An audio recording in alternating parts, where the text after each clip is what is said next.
Adventure Main, Chapter 8, Section 3. That musket which Rab did not have bothered Johnny. However, the soldiers never carried them while loitering or hanging around about alehouses and wharves, or the stables of the Afric Queen. They stood guard with them. They drilled with them. They practiced marksmanship, or shooting at things to make sure that they were good shots. Very badly, Rab said. And now and then, over at the foot of the common, they executed a deserter with them. A deserter would be somebody who tried to quit the military. But never, not once, as far as Johnny could make out, did they leave them about. Drilling, shooting, marching over, they stacked them at their barracks, and there were always at least a sergeant guarding these stacked guns. Johnny and Rab dropped their voices, even in the privacy of their attic, when they discussed these muskets. The Yankee gunsmiths, or people who make guns, were working from dawn to dusk, preparing guns, making new ones.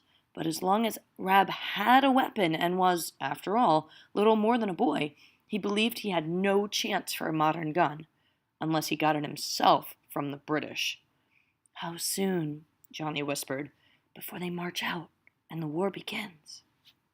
"God knows," Rab murmured. "God and General Gage. Maybe not until next spring. Armies always move in the spring. But before then, I must have a good gun in my hands. A man can stand up to anything with a good weapon in his hands. Without it, he's but a dumb beast." Johnny had never seen Rab so blocked by anything. Apparently, he went through every situation without friction, like a knife going through cheese. Now he was blocked, and it made him restless, possibly less canny. One day he told Johnny that he had a contract with a farmer from Medway, a town near Boston in Massachusetts, who was making a business of buying muskets from the British privates and selling them to Minutemen. Rab did not like to ask his aunt for so large a amount of money. She had little enough to buy food, but she said weapons before food.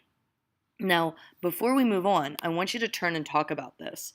In the text, it says that Rab is possibly less canny than usual. Well, canny means smart or thinking clearly. So why is Rab less canny than usual? And what do you think might happen? Pause the video and make a prediction. One morning, Johnny knew that Rab was meeting the farmer at market. He knew that the soldier returning from guard duty was going absent-mindedly to leave his musket on a pile of straw, right? To just as if he were very casually silly. It had all been worked out. But when he, remember he being Johnny, heard yells and shouts from the marketplace and the rattle of British drums calling up reserves, he tore over to Dock Square. He had a feeling that the turmoil was over Rab's gun. He was right. A solid block of redcoats faced out, presenting their muskets at the market people and inhabitants. The captain was yelling to the churning hundreds, "Get back! Stand back, good people of Boston! This is our own private affair!" "What's happened?" Johnny asked an old henwife. "They've caught one of their own men selling a musket to a farmer." "Happens he comes from Medway?" "So 'tis said." "Happens they caught more than the farmer and the soldier?" "They caught 3 in all. They are taking them over to the Province House for General Gage." "Gage is in Salem." "For some colonel, then." "Now, who's the third person?" "You already know." No mob gathered to rescue the 2 Yankees. The Yankees would be the American colonists. All by now felt a certain confidence in the British way of doing things. A general, or even a colonel, had the right to punish a soldier caught selling his arms, his weapons, and also anyone who tempted him, who would be providing the opportunity to purchase them. Johnny tagged or followed the marching soldiers, but it was not until they turned into the Province House that he saw the 3 prisoners. The British soldier was grinning, and Johnny guessed that he had been put up to this game merely to snare or trap the yokels. Yokel is an unkind way to refer to someone who's not very well educated. The farmer was in his market smock. That would be kind of the apron that he would wear to do on market days. He had long, straight gray hair and a thin, mean mouth. You could tell by looking at him he had gone into this little business for the love of money, not for the love of freedom. Rab had been shaken out of his usual nice balance between quick action and caution by his passionate desire for a good gun. There's that place where he becomes a little less canny. Otherwise, he would not have mixed himself up with such a man. Rab himself was looking a little sullen. He was looking a little grouchy. He was not used to defeat. What would they do to him? They might imprison him. They might flog him or beat him. Worst of all, they might turn him over to some tough top sergeant to be taught a lesson. This informal punishment would doubtless be the worst. The province house was a beautiful building, and as Johnny hung about the front of it, he had a chance to admire it for over an hour. It stood well back from the rattle and bustle of Marlborough Street, with its glassy-eyed copper Indian on top of the cupola, and its carved and colored lion and unicorn of Britain over the door. Those are just descriptions of the building, so it's a very fancy building. Behind the house, he heard orders called, and soldiers were hallooing, "Halloo, halloo!" But worst of all, they were laughing. And that was Colonel Nesbitt's boy bringing around the colonel's charger, right? So Colonel Nesbitt's horse boy is bringing around the colonel's horse. That would be another name for charger, right? There was a large group of people still standing in the street. The hilarity of the British soldiers did not ease their fears as to the fate of the prisoners. So think about this. Consider the perspective here. The British soldiers are laughing, and the Americans are not feeling comforted. What do you think the Americans think the British people are laughing at? Johnny could hear the rattle of the men's muskets as they came to attention, and then all together, 4 drummers let their sticks fall as one. Out onto Marlborough Street, with the drummers in black bearskin caps first, and then Colonel Nesbitt on horseback, came almost the entire 47th Regiment, surrounding a cart. In the cart sat a hideous black bird, big as a man, shaped like a man, with head flung forward like a molting crow, as if it were losing its feathers. It was a naked man, painted with tar and rolled in feathers.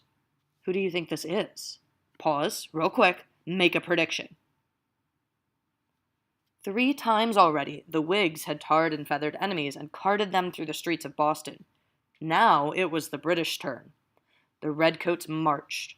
The colonel's horse pranced. It's a very happy horse. The cart, with its shameful burden, bumped over the cobbles. Remember, the cobbles would be the stone paving blocks of the street. One glance had convinced Johnny that this was not Rab. The hideous blackbird had a paunch. That would be a little fat tummy. Rab had none. So let's take a moment and visualize this black bird. So here is an old school picture of what a tarred and feathered person would look like. And you see it's literally his entire body is being painted with tar and then rolled in feathers. Now, tar is that super sticky black stuff that they pave roads with. So it would be hot. It wouldn't like necessarily burn them, but it would be very uncomfortable, almost like getting candle wax on you. And it'd be super sticky and disgusting. Here's a picture of a man who's been trying to clean himself of all this tar and feathers for a long time. It's super embarrassing. It can be quite painful. It is just a really horrible way to punish a person. Before the townhouse, Colonel Nesbitt ordered a halt, and an orderly, a servant of sorts, came forward and read a proclamation. It merely explained what was being done and why, and threatened like treatment to the next buyer of stolen weapons. So you see, they're trying to make an example of this guy. Hey, he bought a stolen weapon. Look at the bad thing that happened to him. Maybe you shouldn't do that. Then, Colonel Nesbitt was evidently a newspaper reader. The regiment went to Marshall Lane, so a location, and stopped before the office of The Spy. The threat was made that the editor of that paper would soon be treated like the bird in the cart. Then they were headed for Eads and Gill's office, so these would be names of newspapers. Johnny guessed the Observer would come next after the Boston Gazette, and ran to Salt Lane to warn Uncle Lorne. He jumped into the shop, slamming the door after him, looking wildly about for the printer. Rab, in his printer's apron, was standing at his bench, quietly setting the type. Rab, how'd you do it? How'd you get away? Rab's eyes glittered. In spite of his great air of calm, he was angry. Colonel Nesbit said I was just a child. Go buy a popgun, boy, he said. They flung me out the back door, told me to go home. A pop gun would be just a toy gun. Instead of shooting bullets, it would shoot a cork. It's just a toy for children, like a Nerf gun or a water pistol. Then Johnny laughed. He couldn't help it. Rab had always, as far as Johnny knew, been treated as a grown man and always looked upon himself as such. So all he did was hurt your feelings? Rab grinned suddenly, but a little thinly. How do you think Rab really feels here? Why don't you pause a moment and talk about this? How is Rab really feeling? Think about the use of the word thinly. He is grinning, but a little thinly. What does that mean to you? Pause the video and just turn and talk momentarily. Johnny told of the tar and feathering of the farmer, and also that he expected in a short time the 47th Regiment would come marching down Salt Lane and stop before the door to read that proclamation about tarring and feathering seditious newspaper publishers. And here they come, those dressed up red monkeys, but they don't dare do anything but stop, read a proclamation, and move on. When this was over and the troops moved on down the lane to Union, Johnny and Rab stood in the street and watched them. Luckily, said Rab, I didn't give my money in advance. I'll return it to Aunt Jennifer. But he still stood in the street watching the stiff rhythm of the marching troops, the glitter of their guns and bayonets, the dazzle of the white and scarlet disappearing at the bottom of the lane. Now I want to pause here and point out some of the author's craft. At the end of section 2, we saw evidence of how poorly prepared the American soldiers are. The little boy who can barely make a sound on the fife, the men who can't even march in step.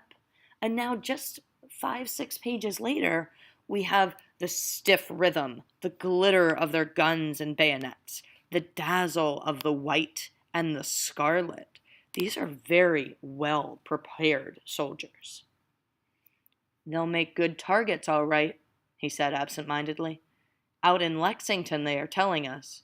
Pick off the officers first, then the sergeants. Those white crosses on their chests are easy to sight on. Think about that. They want to take off the officers. Remember back to the Patriot. This should remind you a little bit about how the pretend officers looked when they made the straw officers to trick the colonel that had the dogs in the Patriot. Anyway, his words frightened Johnny a little. Lieutenant Stranger, Sergeant Gale, Major Pitcairn. Johnny could not yet think of them as targets. Rab could. Now, here you're going to move into your final quick write for the day, quick write 20. They'll make good targets. When Rab says that the British soldiers will make good targets, Johnny becomes uncomfortable at the thought of these men being killed. The author names several British soldiers who have behaved kindly to Johnny. How does this scene change your view of Rab? How does it impact your understanding of Johnny? Take 3 or 4 minutes and really dig into this. And this is also the end of the video.